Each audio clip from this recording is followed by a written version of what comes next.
الصلاة والسلام والتحية والإكرام على خير خلقه وسيد بريته حافظ سره ومبلغ رسالاته الرسول النبي الأمي المكي المدني القرشي الهاشمي الأقطعي مولانا ومولى الثقلين جد الحسن والحسين الذي سمي في السماوات بأحمد وفي الأرضين بأبي القاسم المصطفى محمد. اللهم صل على محمد وآل محمد وعلى آله الطيبين الطاهرين المعصومين المظلومين المنتخبين المنتجبين الذين قال الله فيهم إنما يريد الله ليذهب عنكم الرجس أهل البيت ويطهركم تطهيرا.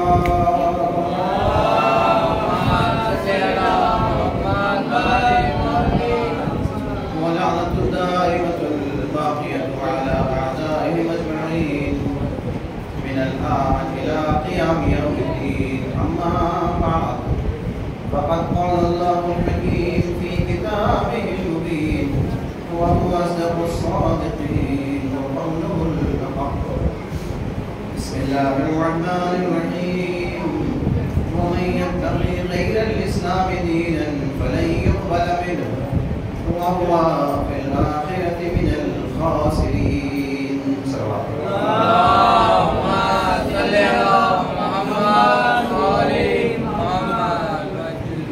اس سے پہلے کہ اس آیت کریمہ کے ذکر میں کچھ کیا جا سکے، گزارش ہے کہ ایک مرتبہ سورہ حمد اور 3 بار سورہ توحید پڑھ کر مرحوم رفیق ابن بابو خان، سغرا بنت گوہر علی، کنیزہ بنت ماشاءاللہ علی، ابرار علی بنت سوار علی، عزت علی ابن بلیت علی، آصف علی ابن عزت علی اور دیگر مرحومین کی ارواح کو حساب فرمائیں.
خداوند عالم ارشاد فرما رہا ہے کہ اے لوگوں یاد رکھو،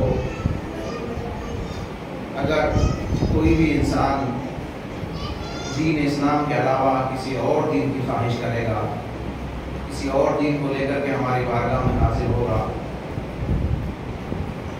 تو وہ دین اس سے ہرگز قبول نہیں کیا جائے گا اور وہ شخص آخرت میں گھاٹا اٹھانے والوں میں سے ہوگا. عرض کیا گیا کہ خداوند عالم خالق انسان ہے، خالق بشر ہے، لہٰذا اس کو یہ حق ہے کہ انسان کی ضرورت کے مطابق قانون بنائے. اگر کوئی اور انسان کے لیے قانون بنائے گا تو چونکہ وہ انسان کی ضروریات سے واقف نہیں ہے، اس کے مستقبل سے واقف نہیں ہے، لہذا وہ ایک جامع اور مانع قانون نہیں بنا سکتا. وہ جو قانون بنائے گا اس کے قانون میں یقیناً بہت سی کمیاں ہوں گی، اور زمانہ گزرنے کے ساتھ ساتھ وہ کمیاں سامنے آتی جائے گی. اسی لیے ہم دیکھتے ہیں کہ دنیا کا کوئی بھی قانون کچھ برسوں سے زیادہ دوام نہیں لا پاتا. اس کے بعد خود قانون بنانے والے اس میں ترمیم کرنے پر مجبور ہو جاتے ہیں، اس میں اندر چینجنگ کرنے پر مجبور ہو جاتے ہیں. کیوں؟ اس لیے کہ وہ قانون ایک خاص زمانے کے لیے تھا، ایک خاص وقت کے لیے تھا، ایک خاص جگہ کے لیے تھا، ایک خاص جنریشن کے لیے تھا. لیکن جیسے جنریشن چینج ہوتی ہے، وقت بدلتا رہتا ہے، اسی طریقے سے وہ قانون بھی کہنا اور پرانا ہو جاتا ہے. لہٰذا نئے قوانین بنانے کی ضرورت پڑتی ہے. لیکن خداوند عالم چونکہ خالق بشر ہے، خالق کائنات ہے، قیامت تک پوری کائنات میں آنے والے تمام حوادث پر خداوند عالم کی نظر ہے. یہ کائنات وہ ہے کہ جس میں خداوند عالم کے اذن کے بغیر ایک پتا بھی نہیں ہل سکتا. لہذا اسی کو حق ہے کہ وہ قانون بنائے. اسی لیے خداوند عالم نے وہ قانون بنایا جس کا نام اسلام ہے. اور چونکہ خداوند عالم یہ جانتا ہے کہ صرف یہی وہ قانون ہے کہ جو انسان کے لیے مفید واقع ہو سکتا ہے، اس کی تمام ضروریات اس کے اندر پائی جاتی ہیں. لہٰذا اس نے اعلان کیا کہ دیکھو، اگر تمہیں اپنی سعادت چاہیے، اپنی کامیابی چاہیے، اگر ترقی چاہتے ہو، اس دنیا میں باقی رہنا چاہتے ہو، تو پھر تم کو اسلام کے اوپر عمل کرنا ہوگا. اس لیے کہ اسلام کے اندر وہ تمام چیزیں پائی جاتی ہیں جس کی ضرورت قیامت تک کے آنے والے تمام انسانوں کو پیش آ سکتی ہے. لہذا خدا نے کہا کہ اب چونکہ ہم نے ایسا جامع قانون بنا دیا، لہذا کسی کو یہ حق نہیں ہے کہ قرآن کے علاوہ کسی اور کتاب کو قبول کرے اور دین اسلام کے علاوہ کسی اور دین کی خواہش کرے. لیکن بعض دشمن عناصر نے جو انسانیت کو اپنا قیدی بنانا چاہتے ہیں، جو انسانیت کے اوپر ظلم کے ذریعے سے حکومت کرنا چاہتے ہیں، جب انہوں نے دیکھا کہ اگر ہم اسلام کو قبول کریں گے تو پھر ہماری چودراہٹ ختم ہو جائے گی، ہماری حکومت ختم ہو جائے گی، لوگ ہمارے ظلم و ستم کو برداشت نہیں کریں گے. لہٰذا انہوں نے اسلام کی مخالفت کرنا شروع کی. ورنہ جس وقت رسول اکرم نے دین اسلام کا اعلان کرنا چاہا تھا، اس سے پہلے لوگوں کو جمع کیا رسول اکرم صلی اللہ علیہ وآلہ وسلم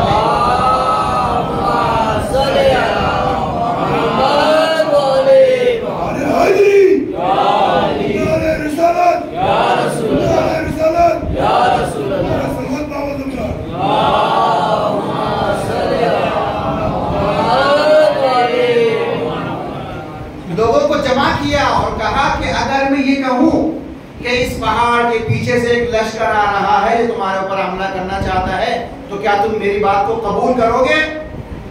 سب نے کہا کہ ہاں ضرور قبول کریں گے، اس لیے کہ ہم نے کبھی آپ کو جھوٹ بولتے ہوئے نہیں دیکھا. آپ نے ہمیشہ ہمارا فائدہ چاہا ہے، کبھی ہمارے نقصان کی فکر نہیں کی. ہمیشہ آپ نے ایسی باتیں ہم کو بتائی جس سے ہمارا فائدہ ہو. کبھی آپ نے جھوٹ سے کام نہیں لیا، کبھی آپ نے خیانت سے کام نہیں لیا. آپ ہمیشہ امانتدار رہے، آپ صادق بھی ہیں اور امین بھی ہیں. لہٰذا ہم بغیر چور چرا کے آپ کی بات کے اوپر یقین کریں گے، آپ کی بات کو مان لیں گے. تو آپ نے کہا کہ تو ٹھیک ہے، جب تم اتنا سچا مانتے ہو تو جان لو میں تمہیں ایک ایسی خبر دینا چاہتا ہوں جس میں تمہارا فائدہ ہے. کہ وہ کیا خبر ہے کہ دیکھو قیامت آنے والی ہے اور قیامت میں تمہارے اعمال کا حساب کتاب لیا جائے گا. اگر تم نے دین اسلام کو قبول نہیں کیا تو جہنم تمہارا انتظار کر رہی ہے. کہ یہ بات تو نہیں مان سکتے. تم ابھی کہہ رہے تھے کہ جو بھی آپ کہیں گے مانیں گے، ابھی کہہ رہے یہ بات نہیں مان سکتے. کہ اس میں ہمارا گھاٹا ہے، اس میں دنیا چلی جائے گی، اس میں دنیا چلی جائے گی. کہا آپ کا خدا کون ہے جس نے آپ کو حکم دیا؟ کہ میرا خدا وہ ہے کہ جو خالق ہے، جو مالک ہے، جس نے سب کو بنایا ہے. کہا آپ کا خدا وہ ہے جس نے سب کو بنایا ہے. ہم تو ایسے خدا کو مانتے ہیں جس کو ہم خود بناتے ہیں. ہم تو ایسے خدا کو مانتے ہیں، ایسے جملہ سنیے گا، ہم تو ایسے خدا کو مانتے ہیں جس کو ہم خود بناتے ہیں. تو جب ہم خود بناتے ہیں تو نہ وہ روکتا ہے نہ ٹوکتا ہے، ہم کو کسی گناہ کرنے سے منع نہیں کرتا. عزیزو یہ مزاج آ گیا تھا لوگوں میں. لہٰذا جب رسول اکرم نے کہا کہ میں اپنے بعد خدا کے حکم سے خلیفہ بنا کر کے جا رہا ہوں جس کو خدا نے بنایا ہے، آواز آئی تو ہم خدا کے بنائے ہوئے کو نہیں مانتے. ہماری عادت یہ ہے کہ ہم اس کو مانتے ہیں جس کو خود بناتے ہیں، جو نہ ہم کو روکتا ہے جو نہ ہم کو ٹوکتا ہے. صلوات پڑھے محمد و آل محمد.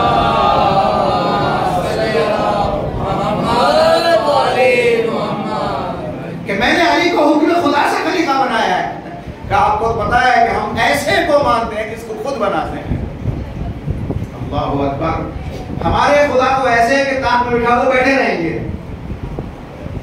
اور عجیب و غریب بت تھے جناب، حلوے کے بت، خرما کے بت. جب قحط پڑ جائے تو خود خدا کو وجودی خطرے میں پڑ جاتا تھا. قحط پڑا تو خدا کو ایک آگے جناب. تو جو خدا اپنی حفاظت نہ کر سکے وہ تمہاری کیا حفاظت کرے گا؟ یہی بات جناب ابراہیم نے پیش کی تھی. جس وقت جناب ابراہیم نے بتوں کو توڑ دیا اور ایک بت کے گلے میں کلہاڑی کو ڈال دیا، لوگوں نے پوچھا کہ بھائی یہ کس نے کیا؟ کہیں سے پوچھ لو کس نے کیا. کہیں تو بول نہیں سکتے، کہ جو بول نہیں سکتا، جو اپنی حفاظت نہیں کر سکتا، وہ تمہاری حفاظت کیا کرے گا؟ صلوات پڑھے محمد و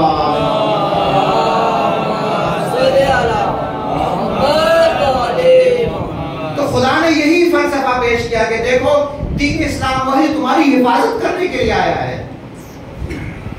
تم کو آخرت میں کامیابی دلانے کے لیے آیا ہے. اور دین اسلام کو قبول کرنے میں نہ صرف یہ کہ آخرت میں کامیابی ہے بلکہ دنیا میں بھی کامیابی ہے. لیکن وہی افراد، وہی سلسلہ چلا آ رہا ہے. ابو سفیان نے سب سے پہلے مخالفت کی. کیوں؟ اس لیے کہ وہ حاکم بنا بیٹھا تھا مکے کا. تاریخ آگے بڑھتی گئی.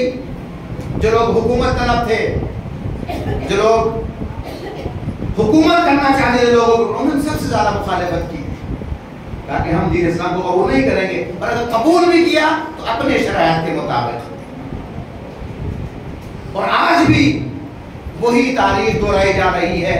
یہ جس کو امام ابو نے شیطان بزرگ کہا تھا، بڑا شیطان، امریکہ شیطان بزرگ ہے، بڑا شیطان ہے، چونکہ پوری انسانیت کے اوپر قبضہ کرنا چاہتا ہے، پوری انسانیت کے اوپر حکومت کرنا چاہتا ہے. سب سے زیادہ جو مخالفت ہوتی ہے کہاں سے ہوتی ہے؟ امریکہ اور اسرائیل، یہیں سے ہوتی ہے اسلام کی مخالفت. اور نئے نئے اعتراض لائے جاتے ہیں کہ جناب میں نے عرض کیا تھا کہ یہاں تو جہاد پائے تھے، تو جہادی ہیں، ان کے یہاں تو قتل کیا جاتا ہے عزیزوں. لیکن جہاد اور قتال میں فرق ہے. جہاد اور جنگ میں فرق ہے. جنگ اس لیے کی جاتی ہے تاکہ انسانوں کو قتل کیا جائے، چاہے انسانیت قتل ہو جائے. لیکن جہاد میں ضرورت کے مطابق انسانوں کو قتل کیا جاتا ہے تاکہ انسانیت زندہ ہو جائے. وہاں بھی قتل ہے، یہاں بھی قتل ہے، لیکن وہاں انسانیت کو بھی قتل کیا جا رہا ہے، لیکن یہاں انسانیت کو بچانے کے لیے قتل کیا جاتا ہے. جہاں پر جنگ ہوتی ہے وہاں پر ظلم و جور کیا جاتا ہے، لیکن جہاد ہوتا ہے وہاں پر مظلوموں کو ظالموں کے ظالمانہ چنگل سے نجات دینے کے لیے جہاد کیا جاتا ہے. جب جنگ ہوتی ہے تو وہاں پر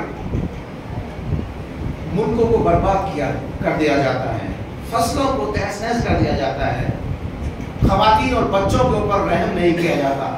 لیکن جب جہاد ہوتا ہے تو وہاں پر انسانوں کو زندہ کرنے کے لیے، ملکوں کو آباد کرنے کے لیے، نسلوں کی بقا کے لیے جہاد کیا جاتا ہے. نہیں جناب یہ تو آپ الفاظ سے کھیل رہے ہیں، وہاں بھی قتل ہو رہا ہے یہاں بھی قتل ہو رہا ہے، کیا فرق ہے؟ ہم نے کہا بہت بڑا فرق ہے عزیزو. رات کا وقت ہم چلے جا رہے ہیں، اندھیرا ہے، ایک شخص آ گیا، چاقو نکال لیا کہ جو کچھ ہے دے دیجیے ورنہ قتل کر دیں گے. دیکھا تو آپ دے دیجیے خاموشی سے، ہے نا. یا آپ کو قتل کرنے کو اطلاع ہو تو آپ کیا کریں گے؟ آپ کی حفاظت کریں گے نہیں کریں گے؟ لڑیں گے تو تلوار چھین لیں گے اس سے، ہتھیار چھین لیں گے، اگر چھین لیا تو ٹھیک، ورنہ تو آپ دنیا سے جائیں گے، یہی ہوگا نا. آپ نے اس کی مخالفت کی کیوں؟ اس لیے کہ وہ آپ کی جان کا دشمن ہے، آپ کو قتل کرنا چاہتا ہے. لیکن آپ تھوڑا سا آگے بڑھے ہیں نا، دیکھا ہاسپٹل ہے، آپ کا بچہ ہے، مریض ہے، ڈاکٹر کے ہاتھ میں چاقو ہے، آپریشن کرنا چاہتا ہے، تو آپ کیا کہیں گے؟ چاقو چھینیں گے ڈاکٹر سے؟ اس کا شکریہ بھی ادا کریں گے، اس کو پیسے بھی دیں گے، ڈاکٹر صاحب جلدی آپریشن کیجیے. کہ جناب وہاں بھی چاقو ہے، یہاں بھی چاقو ہے، مخالفت کیوں کر رہے ہیں؟ کہ وہاں جو چاقو تھا وہ مجھے قتل کرنے کے لیے تھا، لیکن یہاں جو چاقو ہے یہ میرے بیٹے کی جان بچانے کے لیے ہے. اصل جہاد اور جنگ میں یہی فرق ہے، جنگ انسانوں کو قتل کرنے کے لیے ہے، لیکن جہاد انسانوں کو بچانے کے لیے ہے. صلوات پڑھیں محمد و آل محمد.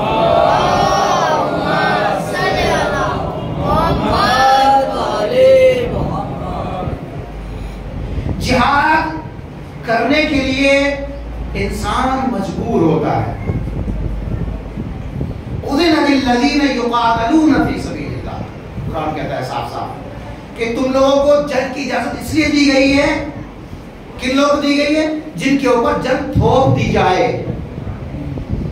بھائی ڈاکو اگر آپ کے محلے کے اوپر حملہ کریں تو آپ کیا کریں گے؟ بچائیں گے؟ نہیں بچائیں گے اپنے محلے کو. جو بھی آپ کے ہاتھ میں آئے گا، جو بھی آپ کا اسلحہ ہوگا، آپ جائیں گے مقابلہ کرنے کے لیے، اپنی جان بچانے کے لیے، اپنے محلے کو بچانے کے لیے. اگر نہیں بچائیں گے تو کیا ہوگا؟ آپ قتل کر دیے جائیں گے. جہاد اسی کا نام ہے. آج کیا ہو رہا ہے عزیزو؟ کہیں پر یہودی قتل کر رہے ہیں مسلمانوں کو، کہیں پر دوسرے فرقے والے قتل کر رہے ہیں، اور جہاں پر کوئی نہیں وہ مسلمان ہی آپ میں دوسرے قتل کر رہے ہیں جو قتلے ہوئے ہیں. یہ ظالموں نے جو داعش کو، القاعدہ کو، طالبان کو کس نے ایجاد کیا ہے؟ کس نے ایجاد کیا؟ ایجاد کرنے والے یہی ہے. کس لیے؟ تاکہ انسانیت کو قتل کر سکے.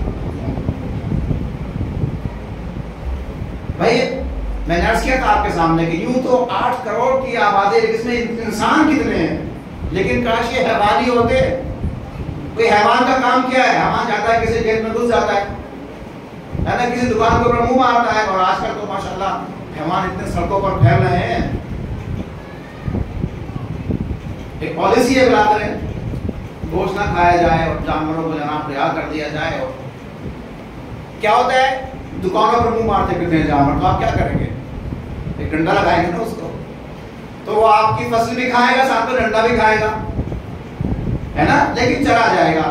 لیکن جو انسانی روپ میں درندے ہیں، کاش حیوان ہی ہوتے کہ کچھ کھاتے کچھ ڈنڈا کھاتے، لیکن یہ تو جناب آپ کو پورا غرق کرنے کے لیے تیار ہے. یہ تو جانوروں کے چارے بھی کھا جاتے ہیں، اگر تاریخ آپ کے سامنے ہو، یوریا کھا جاتے ہیں، یہ ہوائی اڈے کھا جاتے ہیں، یہ بینک کھا جاتے ہیں.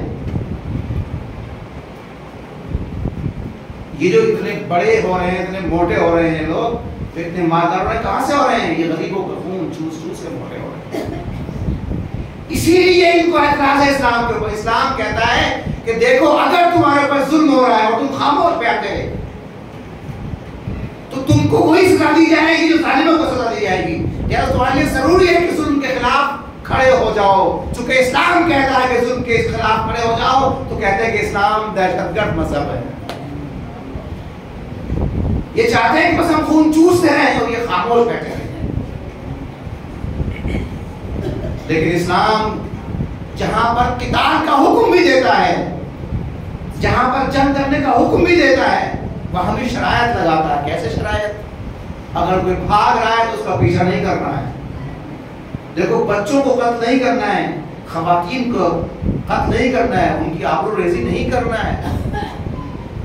اگر خواتین ہیں بھی تم سے جنگ بھی کر رہی ہیں، تم کو گالیاں دے رہی ہیں، آپ کو حق نہیں کہ آپ اٹھا کر کے دیکھیں ان کی طرف. کھیتوں کو برباد نہیں کرنا ہے، پانی کے تحت زہر نہیں ملانا ہے.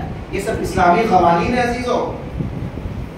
ایک جنگ میں مولا کائنات ایک ٹٹو کے اوپر بیٹھ کے گئے. ٹٹو جانتے ہیں آپ لوگ؟ خچر جسے کہتے ہیں، خچر. دوڑ نہیں پاتا. لوگوں نے کہا کہ یا علی، لوگ تو تیز ترار گھوڑے کے اوپر جاتے ہیں جنگ کرنے کے لیے، آپ اس ٹٹو کے اوپر بیٹھ کے جا رہے ہیں، خچر کے اوپر. امام نے فرمایا کہ بھئی تیز ترار گھوڑے لوگ دو وجہ سے انتخاب کرتے ہیں، یا تو یہ کہ خود بھاگنا ہو جانے سے، یا پھر یہ کسی بھاگتے ہوئے کا پیچھا کرنا ہو. کسی مائع کے دار کے اندر اتنی ہمت نہیں کہ وہ علی کو بھگا سکے. اللہ اکبر. اور علی کو ضرورت نہیں کہ کسی بھاگتے ہوئے کا پیچھا کرے. صلوات پڑھے محمد و آل محمد.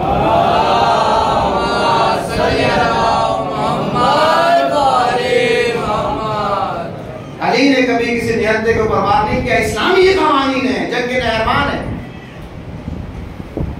دشمن علی ہے، آتا ہے علی کے خلاف تلوار لے کر کے، لیکن آپ زیر ہو جاتا ہے.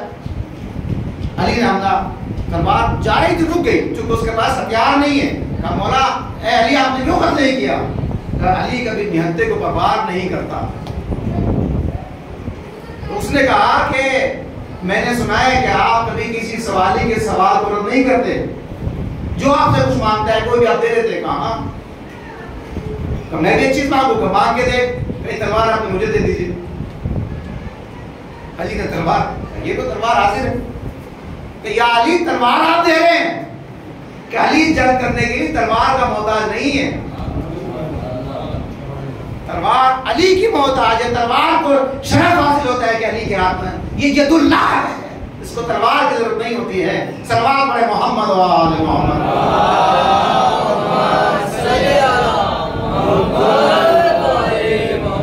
گر گیا قدموں میں علی کے.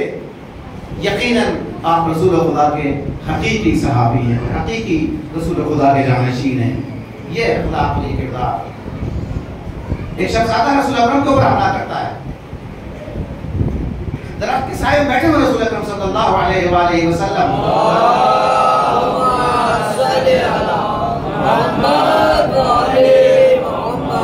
تلوار لے کے آتا ہے، کہتا ہے کہ آپ کو کون بچا سکتا ہے میری تلوار سے؟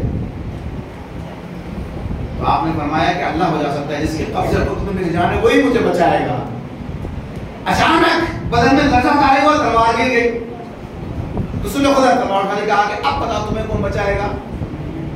تو کہتا ہے آپ کا کرم بچائے گا.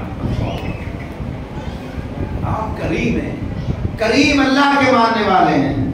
عزیزو اسلام نے ضرور قتال کیا، اجازت دی ہے، جنگ کرنے کی اجازت دی ہے، لیکن شرائط بیان کی ہیں. عزیزو شرائط بیان کی ہیں.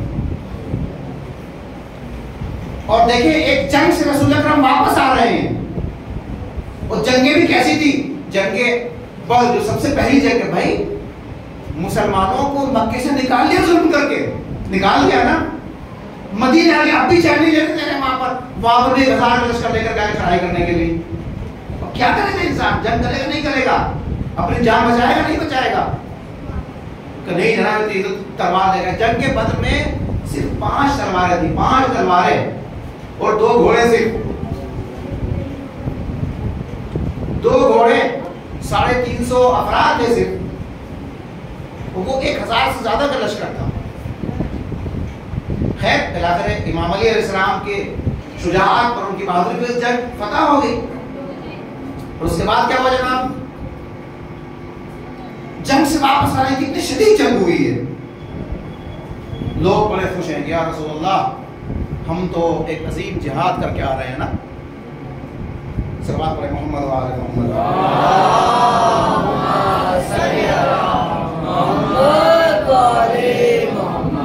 آپ نے فرمایا کہ ہم جہاد اصغر سے واپس آ رہے ہیں. چھوٹا جہاد ہے، اس سے واپس آ رہے ہیں. یا رسول اللہ اس سے بھی کوئی بڑا جہاد ہے؟ ہاں اس سے بڑا بھی جہاد ہے، جو جہاد اکبر ہے، بڑا جہاد ہے، وہ ہے جہاد بالنفس. اپنے نفس سے جہاد کرو، شیطان سے جہاد کرو، جہالت سے جہاد کرو.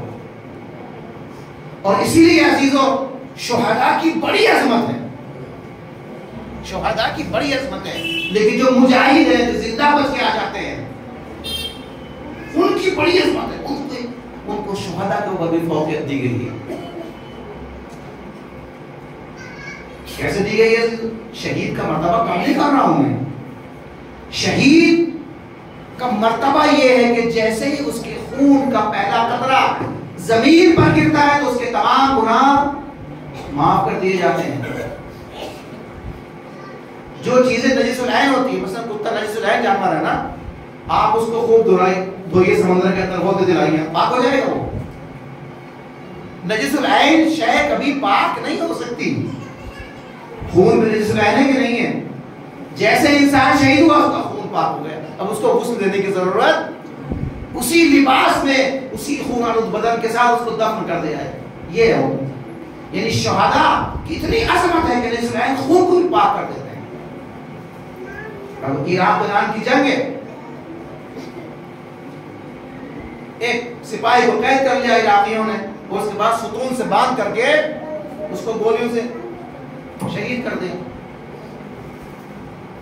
کسی نے خواب میں دیکھا اس کو، اس کے کسی دوست نے، اور اس سے پوچھا کہ جس وقت تم کو گولیاں لگی تم شہید ہو، تم کو کیسا لگا؟ تو وہ کہتا ہے کہ جب مجھے باندھ دیا گیا اور بندوق لے کے میرے سامنے کھڑے ہوئے مجھے مارنے کے، میں نے آنکھیں بند کر لی، کافی دیر تک انتظار کرتا رہا میں گولیاں چلانے کی، گولیاں چلی نہیں، مجھے پتہ ہی نہیں چلا گولیاں چلنے کا. تو میں نے آنکھیں کھولی کہ کیا ہوا، کیوں گولیاں نہیں چل رہی ہیں؟ تب جو میں نے آنکھیں کھولی میں نے کیا دیکھا کہ میرا ہاتھ امام حسین کے ہاتھ میں ہے اور میں جنت کے باغ میں ٹہل رہا ہوں. یہ ہے شہید کا مرتبہ. لیکن جو مجاہد ہے، یہ جنگیں ہوئی ہیں نا، اس میں آپ دیکھیں جتنی فضیلت قرآن مجید نے مجاہدین کے بیان کی ہے، شہداء کی بیان نہیں کی ہے. جنگ عہد ہے، کتنی شدید جنگ ہے. جنگ عہد آپ جانتے ہیں، جنگ عہد میں جنگ بدر کی شکست کا بدلہ لینے کے لیے مشرکین کئی ہزار کا لشکر لے کر کے آئے ہیں. عہد کے میدان میں جنگ اتنی شدید جنگ تھی کہ امام علی علیہ السلام 16 مرتبہ گھوڑے سے گرے ہیں. تاریخ میں کہ 70 زخم مولا علی کے بدن کے اوپر لگے ہیں. اور یہی وہ جنگ تھی کہ جہاں پر لوگ پہاڑ کے اوپر بھاگتے ہوئے نظر آئے. اتنے میں کسی نے یہ بات اڑا دی کہ قد قتل محمد، رسول اکرم کو شہید کر دیا گیا. تو جو بھاگ رہے تھے پہاڑ کے اوپر، ان کی سپیڈ میں اور زیادتی اور تیزی آ گئی جناب، اور تیزی کے ساتھ بھاگنا شروع کر دی. لیکن جو مجاہد جنگ کر رہے تھے انہوں نے اور زیادہ جنگ کرنا شروع کر دی. اب دیکھیں آواز ایک آئی ہے لیکن اثر دو ہوئے ہیں. جو بھاگ رہے تھے ان سے پوچھا آپ کیوں بھاگ رہے ہیں؟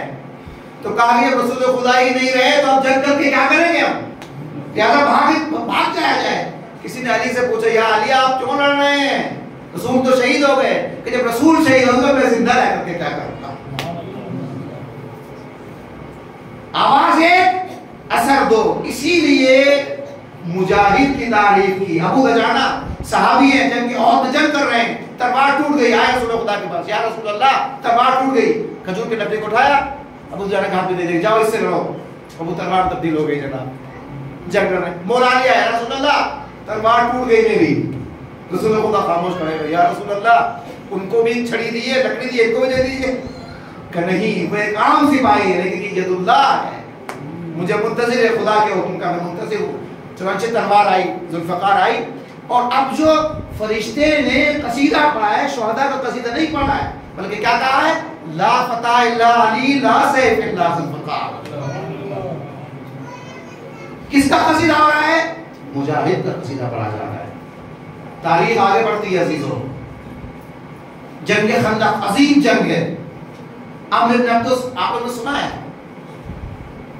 خندق کو پار کر کے آ جاتا ہے اور کہتا ہے حل من مبارز، کوئی ہے جو مجھ سے مقابلہ کرے؟ اور کہتا ہے کہ میری آواز بیٹھ گئی تم کو پکارتے ہوئے، لیکن تم میں سے کوئی شجاع نہیں ہے. تم تو یہ کہتے ہو کہ شہید ہو کر کے اگر مر جاؤ شہید ہو جاؤ گے، بچ جاؤ گے مجاہد کہلاؤ گے. آؤ مجھ سے مقابلہ کرنے کے لیے. بار بار ایک ہی شخصیت کھڑی ہو رہی ہے نا، اور لوگ بجائے اس کے کھڑے ہو کر کے شجاعت دلائیں. کہہ رہے ہیں کہ یا علی جانتے ہیں کون ہے یہ اتنا بڑا پہلوان ہے کہ ایک جنگ میں اس کی ڈھال چھوٹ گئی تھی تو اس نے اونٹ کے بچے اٹھا کر کے اس کی ڈھال بنا لی. ایسے افراد ہیں. قرآن مجید میں ہے کہ ایسے بیٹھے ہوئے تھے جسے ان کے سروں کے اوپر پرندے بیٹھے ہوئے تھے، خاموش میں بیٹھے ہوئے، لیکن وہ خاموش آ گئے. اجازت بار بار مانگ رہے ہیں، رسول اللہ جاؤ اجازت ہے؟ علی جاؤ، اپنا امامہ سر پر رکھا اور ایک مرتبہ جانے لگے تو کہا یا رسول اللہ کب تک جنگ کرنی، کیا کرنا ہے؟ تو آپ نے کہا دیکھو پہلے اس کی ہدایت کرنا ہے، اگر تم ہدایت کر لے گئے تو پھر زمین و آسمان کے درمیان جتنی نعمتیں ہیں اس سے زیادہ افضل ہے اگر تم کسی ایک انسان کی ہدایت کرو۔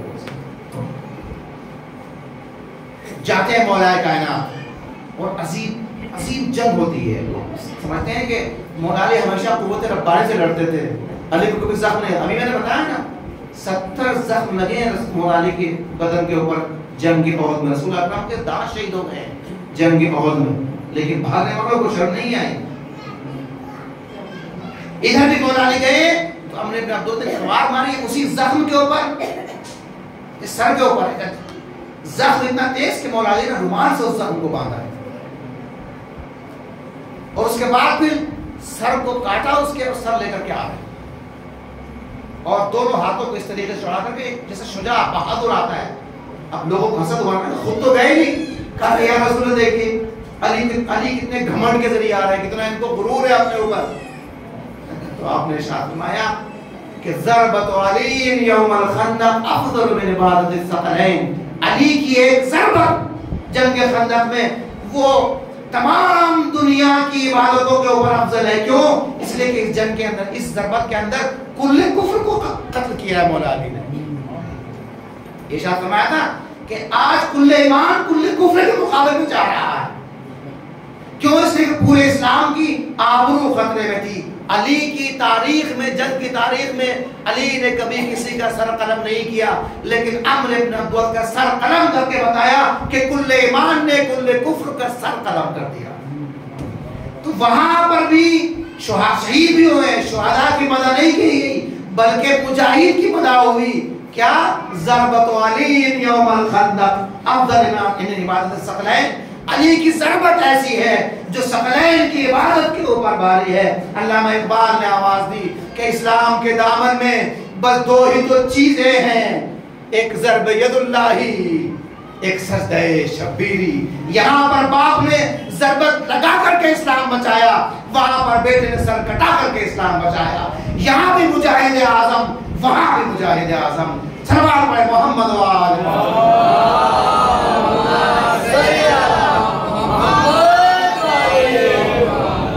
تاریخ آگے بڑھتی ہے۔ جنگ خیبر کا موقع جناب 39 دن ہو چکے، 39 دن جنگ فتح نہیں ہو رہی ہے، جاتے ہیں اور علم پھینک کے آتے ہیں۔ کیوں آ گئے؟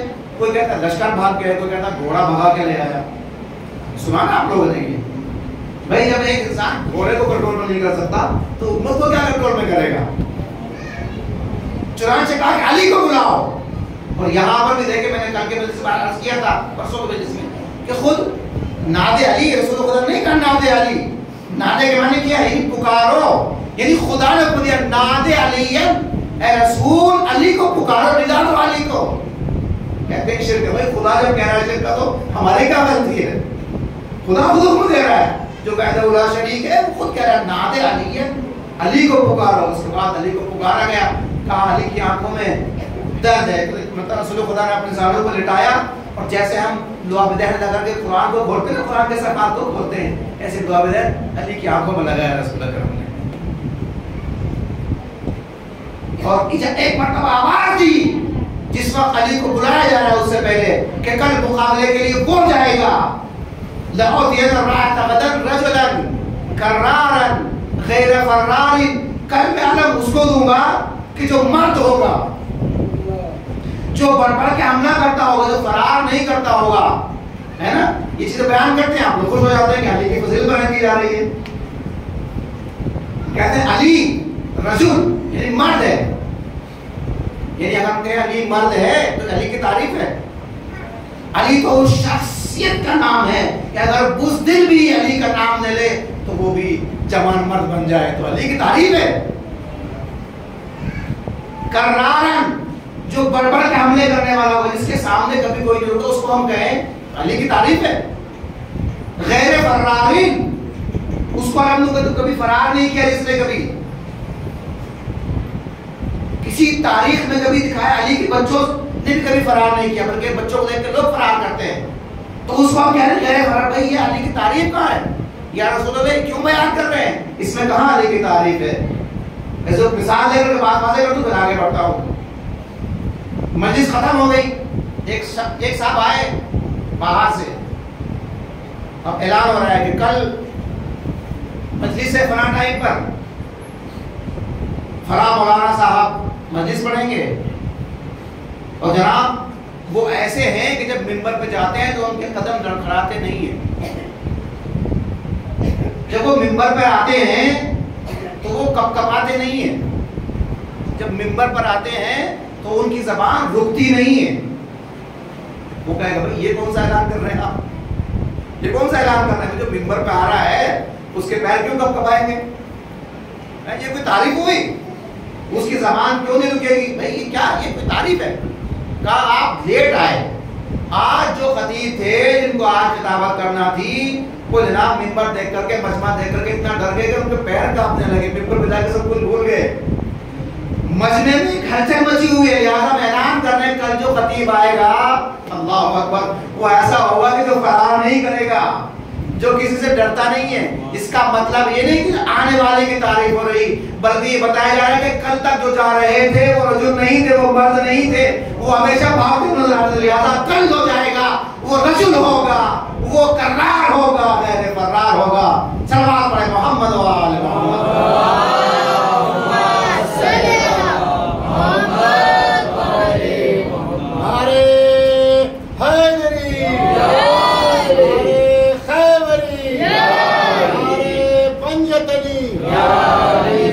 مجاہد کی تعریف کی گئی ہے. صلوات پڑھے محمد و آل محمد.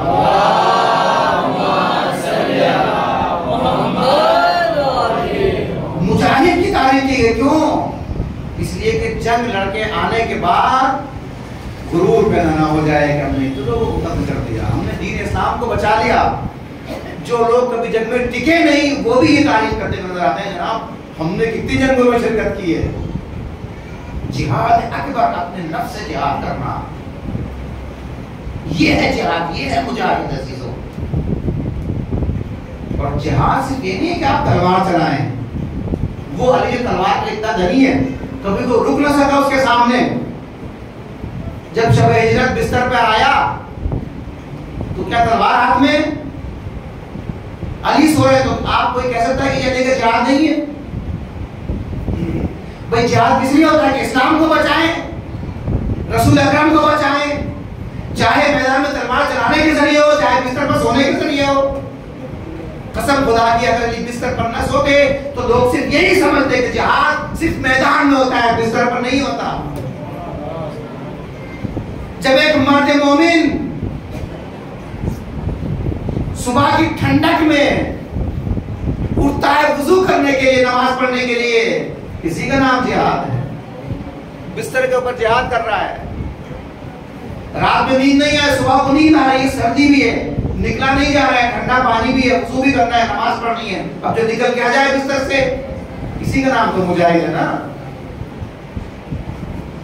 علی 25 سال تک علی نے تلوار نہیں اٹھائی.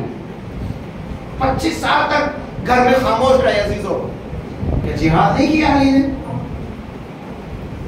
کہیں پر تلوار اٹھا کر کے جہاد ہوتا ہے, کہیں پر خاموش رہ کے جہاد ہوتا ہے. کیوں؟ اسلام بچانا مقصد ہے. یہ درندے تھے جو مسلمانوں کے دیش میں اسلام کو برباد کرنے کی کوشش کر رہے تھے. اگر علی تلوار اٹھا رہے تھے تو اسلام کا نام اور نشان مٹ جاتا. یا علی آپ تلوار کیوں نہیں اٹھا رہے ہیں؟ کہ میرے حبیب نے وصیت کی ہے, اے علی اب تک تم نے تلوار اٹھا کر کے جہاد کیا ہے, آج تلوار کو نیام میں رکھ کر کے جہاد کرنا. کل تک لوگوں کو قتل کر کے جہاد کیا ہے, آج اپنی قربانی پیش کر کے جہاد کرنا ہے. کل تم نے عمرو ابن عبد کے سر کو کاٹ کے جہاد کیا ہے, آج اپنی رسی میں, اپنے گلے میں رسی کا پھندا بندھوا کر جہاد کرنا. وہ بی بی زہرا سلام اللہ علیہا جس کے بارے میں رسول نے فرمایا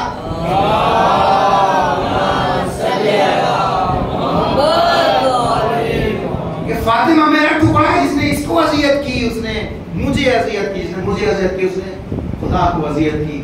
فاطمہ کا جہاد ہی یہ ہے کہ خاموش بیٹھی رہے, ورنہ ایک مرتبہ صرف یہ کہا تھا بیوی نے کہ علی کو چھوڑ دو ورنہ سر کے بالوں کو پریشان کر دوں گی. کیا ہوا تھا؟ مسجد نبوی کی دیواریں بلند ہو گئی, زمین سے اٹھ کے اوپر آ گئی تھی دیواریں بی بی زہرا کی حفاظت کرنے کے لیے. اگر ایک بددعا کر دیتے تو کیا ہوگا؟ لیکن بتایا کہ اس وقت میرا جہاد یہ ہے کہ میں خاموش بیٹھ کر کے ان کے ظلموں کو برداشت کروں, لیکن ان کے ظلموں کو عام کروں, بتاؤں کہ ان لوگوں نے کیا ظلم کیے ہیں میرے اوپر. امام حسن علیہ السلام وہ مظلوم عالم جن کو صلح کرنا پڑی جن کو خنجر کھایا, لوگوں کے زخم زبان برداشت کیے, لیکن کہا کہ اس وقت میرا جہاد یہی ہے, اس وقت میرا جہاد یہی ہے. اور ایک جملہ واضح کر دوں, اس کے بعد کوئی بات پڑھاتا ہوں. سلوات پڑھے محمد و آل محمد.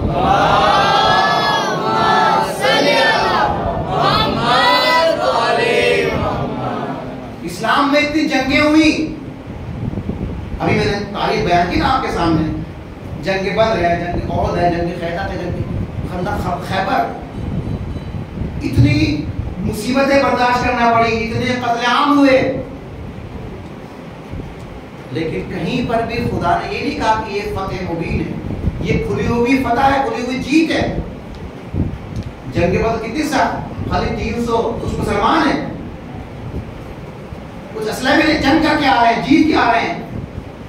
لوگ منتظر ہیں کہ رسول خدا کہتے ہیں کہ بھائی فتح عظیم حاصل ہو گئی ہے, رسول خدا خاموش ہیں. جنگ کے احد میں رسول خدا کے دانت شہید ہوئے, مولا علی زخمی ہوئے, کتنے لوگ شہید ہوئے, لیکن اس کے بعد میں دوبارہ سے مولا علی نے جنگ کو جیت لیا. اب کہہ دیجئے کہ جناب فتح حاصل ہو گئی ہے. خندق میں ہم نے نبض مارا گیا, سب لوگ بھاگ گئے, کہہ دیجئے کہ فتح حاصل ہو گئی ہے. جنگ خیبر میں مولا علی نے خیبر کو در کو کاٹ لیا ہے, کہہ دیجئے کہ فتح ہو گئی ہے. کہیں پر نہیں کہا فتح ہو گئی ہے. جس وقت مسلمان گئے ہیں مکہ حج کرنے کے لیے, ابھی فتح مکہ نہیں ہوا ہے چیزوں, رسول خدا نے وعدہ کیا کہ میں نے خواب میں دیکھا ہے کہ ہم جا رہے ہیں احرام باندھ کر کے حج کر رہے ہیں, لہٰذا چلتے ہیں حج کرنے کے لیے. گئے وہاں پر حج کرنے کے لیے, لیکن مشرکین نے کہا کہ ہم آپ کو داخل نہیں ہونے دیں گے, آپ کو صلح کرنا ہوگی ہم سے, اور صلح بظاہر دب کے صلح کرنا ہوگی. جو ہم شرح بتائیں گے اس شرح کے مطابق آپ کو صلح کرنا ہوگی.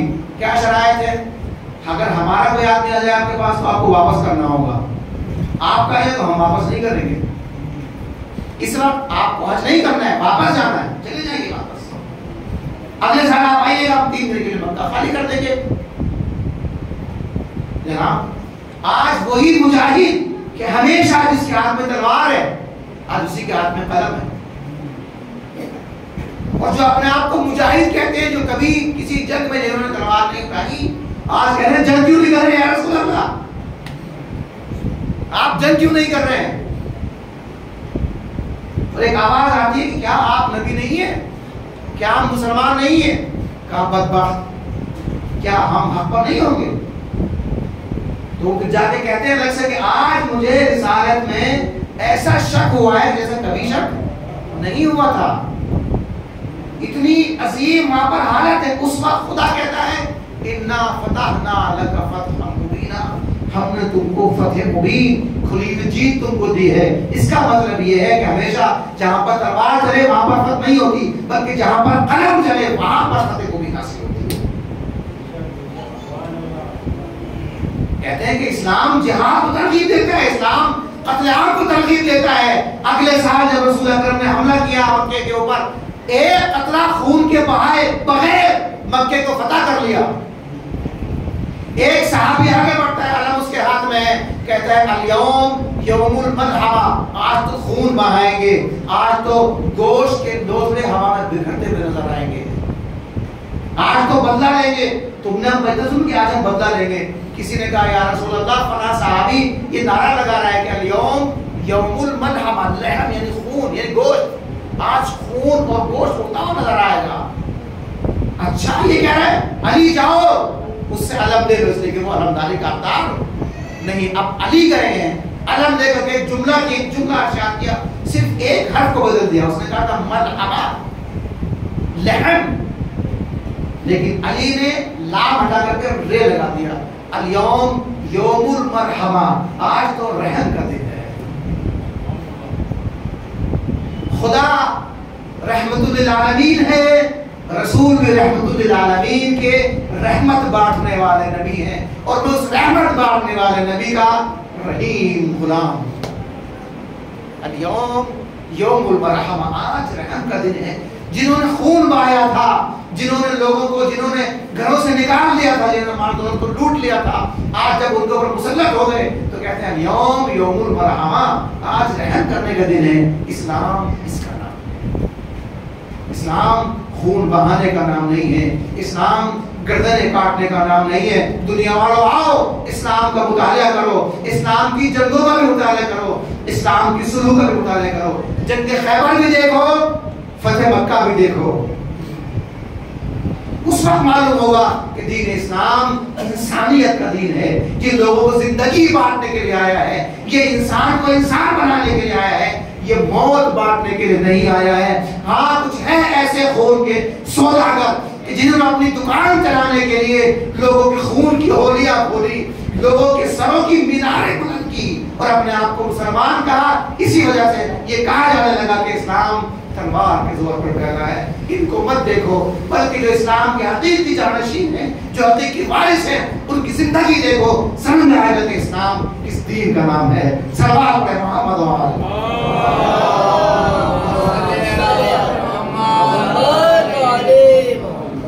اسلام سراسر رحمت کا مظہر ہے.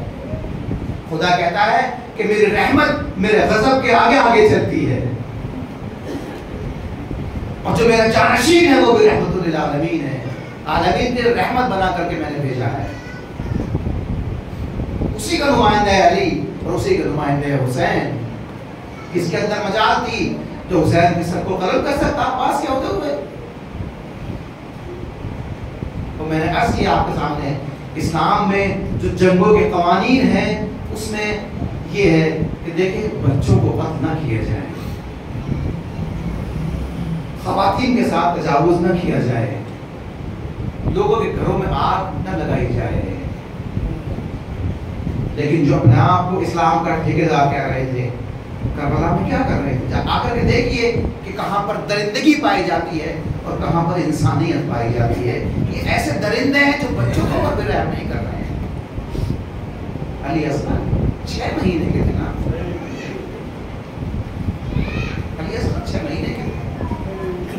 عزیزو 40 کا موقع ہے، لوگ جوک در جوک کربلا کی طرف زیارت کرنے کے لیے جا رہے ہیں. خدا تمام زائرین کو اپنے حفظ و امان میں رکھے، ان کے سفر کو آسان کرے. کروڑوں کا مجمع کربلا میں جمع ہو چکا ہے. لبیک یا حسین کی صدائیں بلند کی جا رہی ہیں. اور یہ سلسلہ شروع سے چلا آ رہا ہے.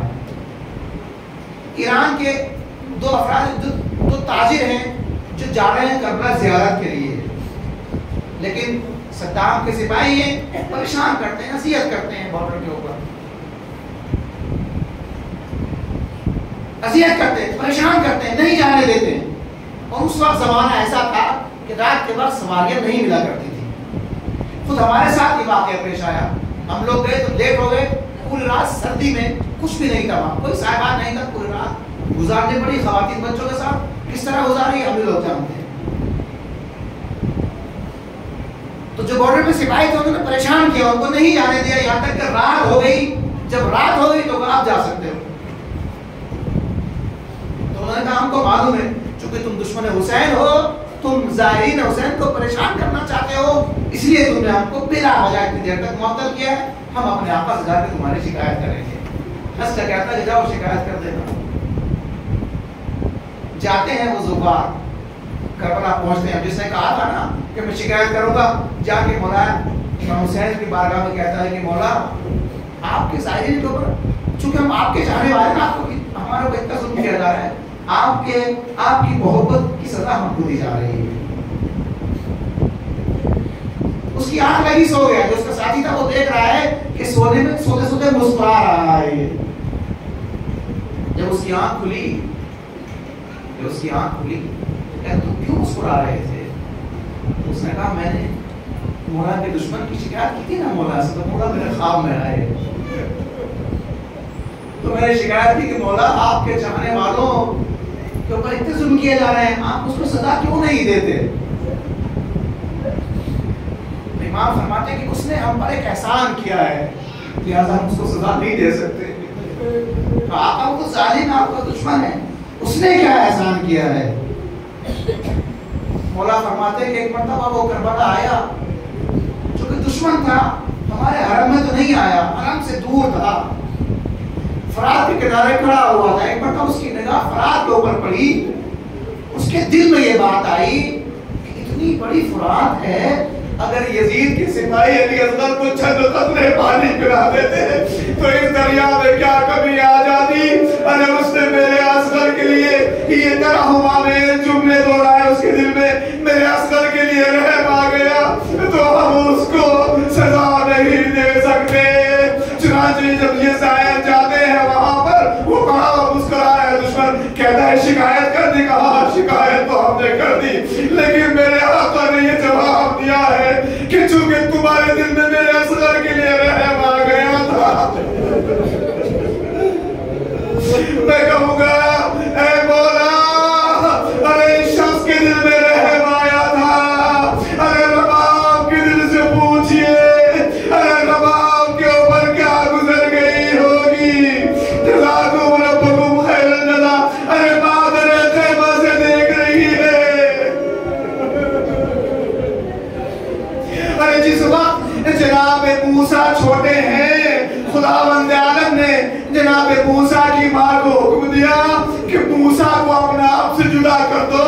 مادر موسیٰ کو برداشت نہ ہوا، آواز دی اِنَّا رَادُوهُ إِلَيْكَ، اے مادر موسیٰ جانے دو، ہم اس کو پلٹا دیں گے، وَجَعَلُوهُ مِنَ الْمُرْسَلِينَ، اس کو نبی بنا دیں گے، دیکھو اس کو بھوکا نہیں رہنے دیں گے۔ ارے مادر موسیٰ کو تسلی ہو گئی، موسیٰ کو ایک صندوق میں رکھ کے دریا کے حوالے کر دیا، لیکن بہن کی قرار نہ آیا، صندوق کے ساتھ ساتھ چلتی رہی۔ کہوں گا خدا ارے کربلا میں آ کے رباب کو تسلی دے دے، اے رباب ارے اصغر کو جانے دے، ہم پلٹا دیں گے۔ میں کہوں گا کاش اصغر پلٹ کے نہ آتے، ارے جب آقا لائے ہیں تو کبھی آگے بڑھتے ہیں، کبھی پیچھے ہٹتے ہیں۔ اِنَّا لِلَّهِ وَإِنَّا إِلَيْهِ رَاجِعُونَ، رضم قضائه وتسليمًا لأمره، ارے ہمت کر کے آگے بڑھے۔ رباب نے اپنے لال کو دیکھا، ارے گردن سوا ہو چکی ہے، من کا ڈھلا ہوا ہے، آواز دیا بنیا اب اس لوگ کا ینہر، اے میرے لال کیا تجھ جیسے بھی سوا کیے جاتے ہیں؟ ارے کاش امام حسین علی اصغر کو ان کی ماں کو نہ دکھاتے، ارے ایسے ہی لگا کے پوچھتے خیمہ پر دفن کر دیتے۔ ہاں امام حسین نے دفن کیا، ارے ماں کو تاکہ سکون ہو جائے، کل جب سر کو قلم کیا جائے گا تمہارا ششمہ محفوظ رہ جائے گا، لیکن ہائے غضب ہو گیا۔ ارے 11 محرم کو جب ملتا ہوا قافلہ کربلا سے لے جایا گیا، ارے ماں کی نظر ایک نیزے پر پڑی، ارے نیزے کی یعنی پر ششمہ ہے کا اثر ہے۔ ظالموں نے اصغر کو دفن کرنے کے باوجود بھی چین سے نہیں رہنے دیا۔ آج دیوالی اصغرا واہ حسینہ، ارے کاش یہ ظالم تمہارے بجائے تمہاری ماں کو قتل کر دیتے، لیکن اے میرے لال تم محفوظ رہ جاتے۔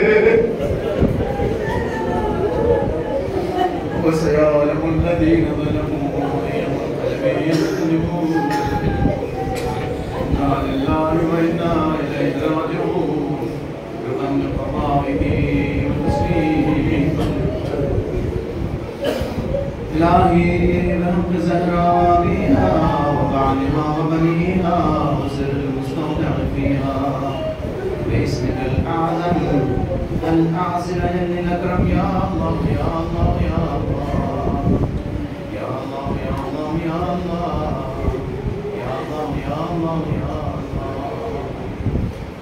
واسطہ ہے اسماء الحسنہ کا واسطہ اہل بیت علیہ السلام کا ہم سے اس مختصر عزاداری کو قبول فرما. خدا تجھے واسطہ محمد و آل محمد کا ہمارے ناچیز آنسوؤں کو ہمارے زہرا میں جگہ عنایت فرما. خدا تجھے واسطہ امام حسین کو تجھے واسطہ امام حسین کے ششمانے کا ہمارے گناہ کبیرہ و صغیرہ کو بخش دے. آئندہ گناہ نہ کرنے کی توفیق عنایت فرما. خدا تجھے واسطہ علی اصغر علیہ السلام کا جو مائیں بے اولاد ہیں ان کی گودیوں کو رزق کے صدقے میں اولاد سے بھر دے. جو صاحب اولاد ہیں ان کو اپنی اولاد کی صحیح تربیت کرنے کی توفیق عنایت فرما. خدا تجھے واسطہ محمد و آل محمد کا یا عزادار ہیں یا آپ کے ماتمدار ہیں یا حسین یا آپ کے چاہنے والے ہیں، مولا ان سب کی جان مال صداقوں کی حفاظت فرما. خدا ان کے کاروبار میں ترقی عنایت فرما. مریضوں کو شفا عنایت فرما. پریشانیوں کو دور فرما. جو بے روزگار ان کو روزگار عنایت فرما. خدا تجھے واسطہ محمد و آل محمد کا ہم تیرے آخری حجت کے منتظر ہیں. خدایا منتقم خون حسین کے ظہور میں تاخیر فرما. ہم کو توفیق دے کہ ان ظہور آپ کے ساتھ دشمنوں سے جنگ کرتے ہوئے شہادت کی توفیق